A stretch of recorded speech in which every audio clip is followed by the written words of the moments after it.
ભગવાન શિવનું અનેક સ્વરૂપોમાં સ્મરણ કરવામાં આવે છે.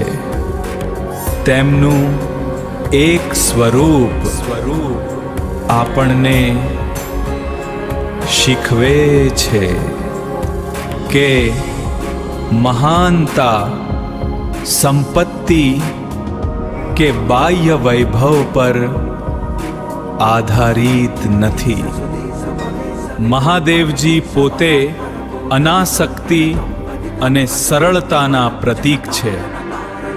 તેમનું જીવન આપણને યાદ અપાવે છે કે ઓછી ઈચ્છાઓ, વધુ સંતોષ, ઓછો અહંકાર, વધુ શાંતિ, વધુ સેવા, વધુ આનંદ. જીવનમાં જરૂરિયાતો અને ઈચ્છાઓ વચ્ચેના તફાવતને સમજવું એ પણ એક પ્રકારનું શાણપણ છે.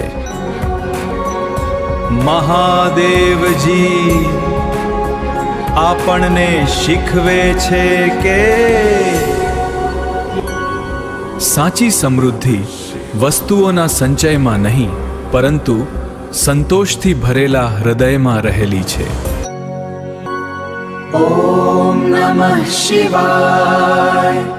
ઓમ નમઃ શિવાય.